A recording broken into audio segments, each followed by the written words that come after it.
नमस्कार। तो त्योहारों को मद्देनजर रखते हुए होली अष्टमी दीपावली उसके लिए हम मठड़ी की रेसिपी आपको दे रहे हैं। इससे पहले भी मेरी 2 प्रकार की मठड़ी है जो बहुत ही स्वादिष्ट बनती है। आज हम बनाएंगे जिस पर आप चीनी की परत भी चढ़ा सकते हैं, चाहे तो गुड़ की भी, और अगर चाहें तो चीनी और गुड़ मिक्स करके उसका भी, कई जगह पर इसे पाक भी बोला जाता है कि वो पाक वाली मठड़ी। तो बहुत ही लाजवाब होगी, अलग तरह की होगी, अलग अलग फ्लेवर में बनाएंगे। इससे पहले आपने कभी नहीं खाई होगी वनीला कस्टर्ड फ्लेवर में या स्ट्रॉबेरी कस्टर्ड में। तो आइए बनाएं, शुरू करते हैं। तो कैसे बनाना है, ये हमने 200 ग्राम मैदा लिया है, बिल्कुल हलवाई स्टाइल में बनाएंगे। 200 ग्राम ये मैंने मैदा नाप कर रखा है। आप इसे कप से नाप ले, अगर अपने कप का हिसाब लेना है। तो ये 200 ग्राम मैदे में हम हलवाई स्टाइल में बनाने जा रहे हैं। जो हलवाई लोग होते हैं बिल्कुल नाप तोल कर चीजें डालते हैं, तभी उनका बिल्कुल रेशो जो ठीक बैठता है। ये हमने 50 ग्राम ऑयल लिया है, यानी कि चौथा हिस्सा लेना होता है जितना हम मैदा ले रहे हैं, और 50 ग्राम ही हमको पानी लेना है।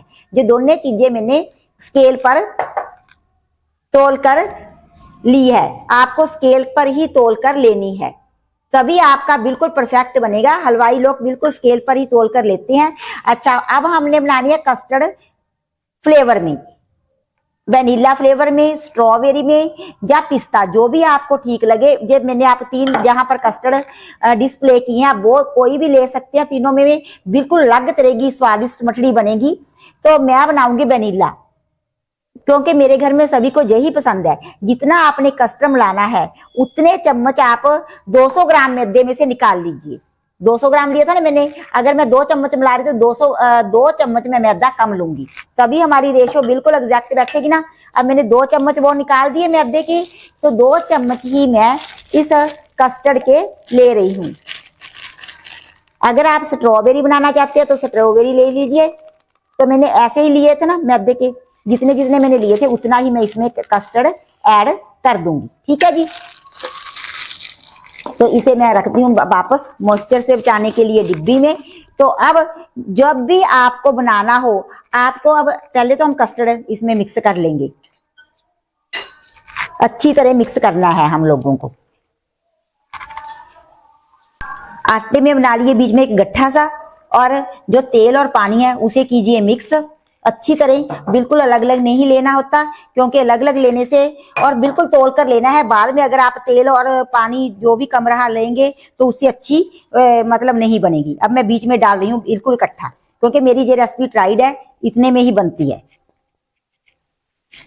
तो अगर आप देसी घी का मोहन डाल रहे हैं तब भी इतना ही डालना है, उससे टेस्टी बनेगी और थोड़ी ज्यादा मतलब बढ़िया आएगी। बस अब मैं इससे ही आटा लगाऊंगी, ना टाइट ना गुन्ना, इतने में ही बनेगा। बस मसल मसल कर लगाऊंगी, कोई गूथूंगी नहीं, कुछ नहीं करूंगी, इकट्ठा ही करूंगी इतने में। हमने सारे आटे को लगा लिया। मैं ऐसा नहीं बोलूंगी कि टाइट लगाना है या लूई लगाना है, क्योंकि हमारी सभी चीजें तोली मिली हुई है, पानी भी और तेल भी। तो आपको पता लगेगा ऐसा बनेगा, बस इकट्ठा ही किया है। अब क्या करना है, हमने मैंने पोने को नैपकिन को गिल्ला कर लिया है पानी से और अच्छी तरह निचोड़ लिया है। इसमें मैं ऐसे तरह अच्छी तरह ढक के 15 मिनट के लिए इसे रख दूंगी, फिर करेंगे नेक्स्ट प्रोसीजर। अभी हमारे आटा रखे हुए 12 मिनट हुए, 3 मिनट रहते हैं। परंतु इधर मैं आपको तेल के बारे में बता देती हूँ। जो तेल है, तेल के टेम्परेचर का और तेल में तलने का ही इसमें खास टिप है, इसलिए आप ध्यान से सुनिए। 2 बर्नर है, एक बड़े वाला एक छोटे वाला। तो जो छोटे वाला बर्नर है उस पे मैंने ऑयल को, जो भी ऑयल आप प्रयोग करते हैं उसको रख दिया है। फ्राई करने से 5 मिनट पहले बिल्कुल आपको सिम पे रखना होता है। बताऊंगी कैसे पता चलेगा कि इसका रिक्वायर्ड टेम्परेचर आ गया है या नहीं, जितना हमें चाहिए। तो ये ठंडे तेल में पहले डाली जाती है, मतलब कि ठंडा मैं बताऊंगी ना कितने टेम्परेचर पर। तो अभी मैंने रखा है इधर, इतने में 2-3 मिनट में मेरा आटा भी प्रिपेयर हो जाएगा। तो मैंने सिर्फ देखिए इस प्रकार लगाकर रखा है। ये गर्म गीले कपड़े की वजह से इस प्रकार का हो गया है। अब हम इसका क्या करेंगे, अब इसे हमें कोई सॉफ्ट नहीं करना, कुछ नहीं करना है, कोई मसलना नहीं है। ये तो मैं ना एकदम गिल्ले कपड़े की वजह से हो गया था, इसलिए इस प्रकार से कर रही हूँ। ठीक 15 मिनट बाद हमको क्या करना होता है कि इसकी छोटी छोटी लोइयां निकाल लेनी है। अगर आपको किसी कटर से काटनी है डिजाइनदार मठड़ी तो आप बड़ी पूरी बेल लीजिए और अलग अलग डिजाइन के कटर आते हैं उससे काट लीजिए। तो मैं आपको सिर्फ मठड़ी बनानी बता रही हूँ। मेरी अगर आपने ये किस प्रकार से काटी जाती है तो मेरी एक और भी रेसिपी है मठड़ी की, उसमें से जाके देख सकते हैं। ये वनीला मतलब के टेस्ट में पता नहीं लगेगा कि किस चीज की बनी हुई है, कैसी है। बिल्कुल कुकीज से भी ज्यादा बढ़िया पाक वाली मठड़ी बनेगी जिस पर चीनी की या गुड़ की परत लगी होती है। ऐसे इस प्रकार से छोटी छोटी हम पहले लोइयां तोड़ लेते हैं। जितनी भी छोटी बड़ी आपको बनानी है मठड़ी उसी लिहाज से आप तोड़ लीजिए। सारियां लोइयां हमने बना ली है। अब मैं आपको ये मठड़ी बनाने का तरीका बताऊंगी किस प्रकार से आपको मठड़ी बेलनी है। एक लोई लेनी है, घी और तेल कुछ नहीं लगाना, हमारा आटा ही बिल्कुल वैसा है जैसा हमको चाहिए। अब आपको कांटे की सहायता से इस प्रकार इसमें छेद करना है। अगर आप नहीं करेंगे तो ये मठड़ी ना बन के पूड़ियां सी बन जाएंगी।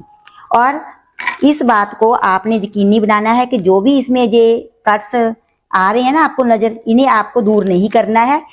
हलवाइयों की भी इसी प्रकार से रहती है, फिर ही मठड़ियां हमारी लगेगी। क्रैक्स को यानी को आपको नहीं हटाना है। बस इस प्रकार से मैं अपनी सारी मठड़ियां बना लूंगी। आप छोटी बड़ी अपनी पसंद के मुताबिक बना सकते हैं। सारी बेल लूंगी, फिर मैं आपको बताऊंगी तलने का तरीका। उसमें ही खासियत है, आप पूरी वीडियो को ध्यान से देखिए, नहीं आपको जो मैं बीच बीच में टिप्स दूंगी इंपॉर्टेंट टिप्स आपके छूट जाएंगे। हमने सारी मठड़ियों को बेल कर रख लिया है, ये आपस में बिल्कुल भी नहीं चिपकती। उधर हमने 5 मिनट पहले तेल चढ़ा दिया था। देखते हैं थोड़ा ये डालकर आटा, हाँ देखिए एकदम से ऊपर नहीं आया है, तो ये 8-10 सेकंड बाद ऊपर आना चाहिए। तब हमारा तेल रिक्वायर्ड टेम्परेचर तक गर्म हुआ होता है। देखिए इसे टाइम लगा ना आने में, तो हमारा तेल रिक्वायर्ड टेम्परेचर तक गर्म हो गया है। तो अब हम धीरे धीरे करके मठड़ियां इसमें डालेंगे। पहली गल तो तेल का टेम्परेचर का टिप आपको नोट करना है। दूसरी बात, मठड़ियां आप मोटी पतली जैसी भी आपको पसंद है बना सकते हैं। ये मठड़ियां अगर आप गरम गरम तेल में डालेंगे तो ऊपर से तो लाल हो जाएंगी, बीच में कच्ची रहेगी। और ये मठियां बिल्कुल भी नहीं चिपकती। आप एक दो मतलब के कई मछलियां एक बार में तेल में डाल सकते हैं। और दूसरी टिप, पहली टिप तो टेम्परेचर के बारे में थी, ऑयल के टेम्परेचर के बारे में। दूसरी टिप क्या है कि आपको जब हम मठड़ियां डाल देंगे तो इसे बिल्कुल भी हिलाना नहीं है। देखिए इस वाली छलनी से लोगों को आदत होती है ना कि ऐसे ऐसे छेड़ने की, बिल्कुल भी हिलाना नहीं है। अब इंतजार करेंगे जब ये मठड़ियां नीचे से सीख जाएगी, ऊपर आ जाएगी। मैंने तो तेल की मात्रा काफी ली है, इसलिए मुझे मैं बताती हूँ इस प्रकार ऐसे ऐसे करने की जरूरत नहीं है। तो आपको नहीं ऐसे ऐसे हिलाना है, छलनी से नहीं छेड़ना है। अगर आपने कम तेल डाला है और मठड़ियां ज्यादा है तो आपको इस प्रकार से ही हिलाना होता है, धीरे धीरे पकड़कर। ठीक है, अब 1 मिनट तक हम इसका इंतजार करेंगे, फिर देखेंगे ऐसे इस प्रकार से पकड़कर हिला देंगे 1 मिनट के बाद। बस अब 1 मिनट इंतजार करना है, फिर करेंगे नेक्स्ट किस प्रकार से करना है। देखिए हमारी मठड़ियों को सीखते हुए 1 मिनट हो गया। अब हम इस प्रकार से इसे कुंडों से पकड़कर हिला देंगे और फिर इसे धीमी आंच पे ही फ्राई होने देंगे। जब ये तैयार कर ऊपर आ जाएगी तब हम इसे 1 मिनट के लिए, सिर्फ 1 मिनट के लिए फ्लेम हाई करेंगे। देखिए हमारी सारी मठड़ी तैयार कर ऊपर आ गई है और इसे सीखते हुए 5-6 मिनट हो गए हैं। अब मैं 1 मिनट के लिए, सिर्फ 1 मिनट के लिए इसे फ्लेम को हाई कर रही हूँ और फिर मैं टच करके देखती हूँ कि इसके ऊपर वाली जो स्किन है थोड़ी हार्ड हुई है। फिर मैं इसे धीरे धीरे पलटी करूंगी और फिर स्किन टेम्परेचर को यानी कि फ्लेम को बिल्कुल सिम पे कर दूंगी और दूसरी साइड को भी जो रिक्वायर्ड कलर है मतलब पकने तक का वहां पर लाने की इसे हम समय देंगे। तो अब मैं क्या करती हूँ, इसे जो एक मठड़ी लेकर उसको देखती हूँ, थोड़ा टच करके स्किन हार्ड है तो अब मैं इसे ऐसे इस प्रकार धीरे से पलटी कर दूंगी। इसका छूने से हमें ये पता लग गया कि ये हमारी मटरी टूटेगी नहीं। अब दूसरी साइड देखिए, दूसरी तरफ से कितनी ज्यादा पकी है। अगर आप इसे खाकर भी देखेंगे तो बिल्कुल कच्चापन नहीं रहेगा।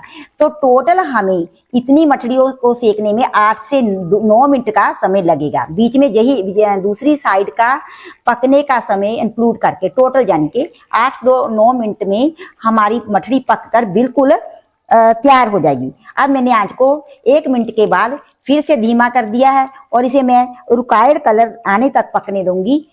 तो फिर मैं धीरे धीरे निकाल लूंगी। ये होता है सही प्रोसीजर। सारे प्रोसेस के दौरान, कुकिंग प्रोसेस के दौरान मैंने छलनी को अब जाके एक बार ही यूज किया है और दूसरी बार मैं इस छलनी का प्रयोग करूंगी निकालने के लिए। इस प्रकार से ये धीरे धीरे पकती है। तो इसी प्रकार से मैं दूसरे बैच के भी निकालूंगी। इसे मैं आपको दिखाऊंगी जब पूरी तरह दोनों तरफ से सीख गई। हमारी मठड़ी को पकते हुए 9 मिनट हो गई हैं। देखिए कितने दोनों में, अब हम बेफिक्र होकर इसे पलट सकते हैं। देखिए बिल्कुल भी टूटी नहीं है, हमारा ऑयल बिल्कुल साफ सुथरा है। तो अब एक टिप और जो आपने नोट करनी है, देखिए एक मठड़ी फूली हुई ना, ये मैंने जानबूझकर डाली थी कि जब हम प्रीकिंग नहीं करते अच्छी तरह तो इस प्रकार से पूरियां बनती है, बाकी सारी मठड़ियां बनती, इसलिए दोनों तरफ से प्रीकिंग करनी जरूरी है, यानी कि गोदना जरूरी है। अब आपने देखा होगा कि जो बाजार की मठड़ियां उसमें ऑयल बिल्कुल नहीं होता, ऊपर ऊपर जो ऑयल ना हो, ऑयल में भीगी हुई ना हो, तो क्या करना होता है, अब हम गैस को एकदम से हाई कर देंगे। निकालने से पहले 1 मिनट के लिए गैस को बिल्कुल हाई करना है।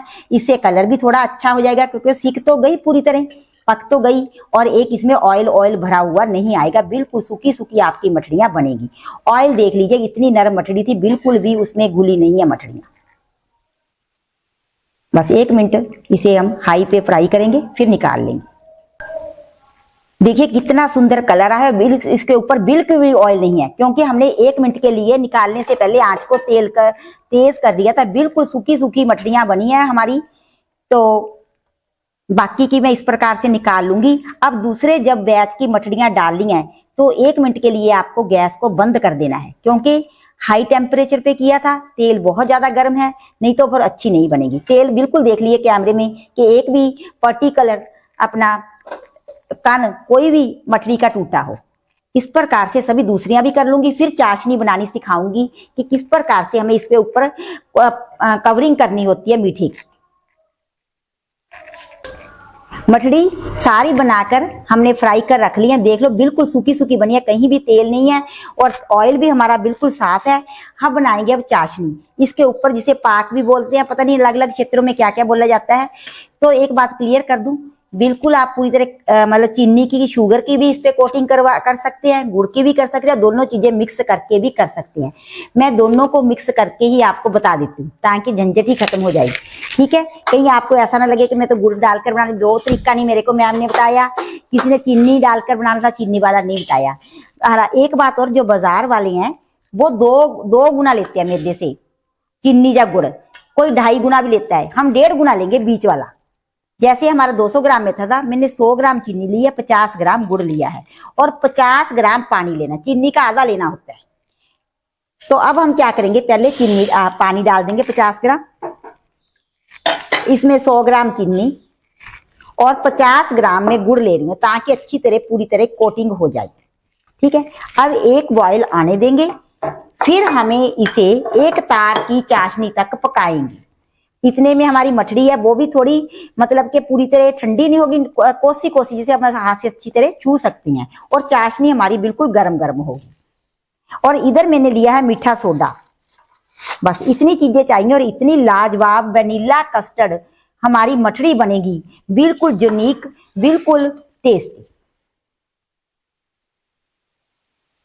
गुड़ और चीनी हमारी बिल्कुल मेल्ट हो गई है, पर हमें इसे थोड़ा टाइम अभी और पकाना है। क्यों पकाना है, क्योंकि हमें एक तार की चाशनी चाहिए।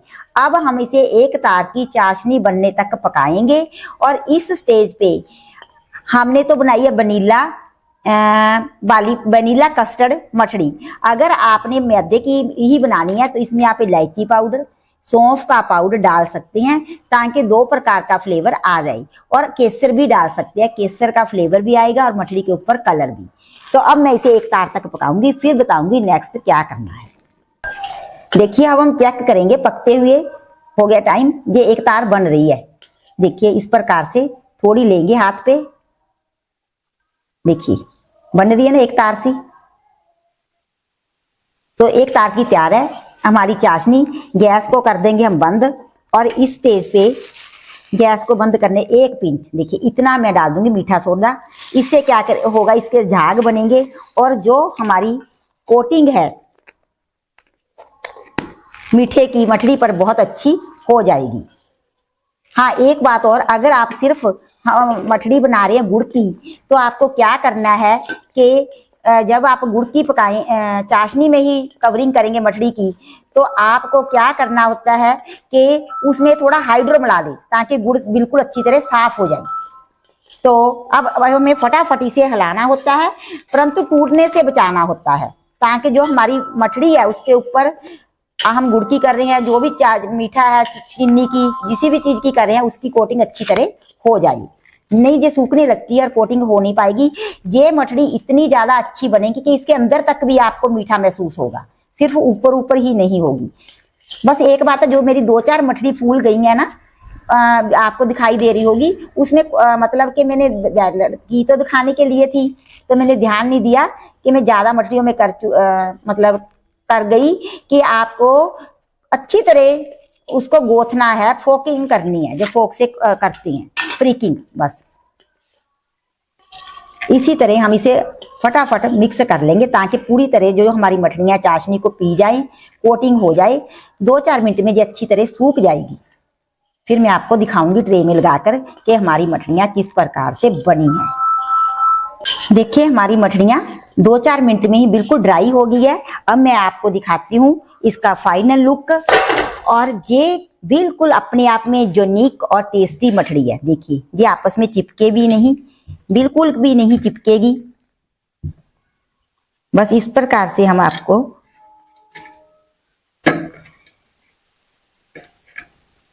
दिखाती हूँ। देखिए हमारी कस्टर्ड वेनिला कस्टर्ड मठड़ी बनकर बिल्कुल रेडी है। मेरे कहने पर आप एक बार इसे जरूर ट्राई कीजिए। कमेंट बॉक्स में कमेंट डालकर मेरे को बताएं कि आपका एक्सपीरियंस कैसा रहा। प्लीज प्लीज जरूर इसे ट्राई करके देखिए। होली अष्टमी पर और दीपावली पर बिल्कुल सूखी बनी है और घी तेल बिल्कुल भी नहीं है। अब हम मिलेंगे नेक्स्ट रेसिपी के साथ, तब तक पानी बचाएं, पेड़ पौधे लगाएं और बाय बाय।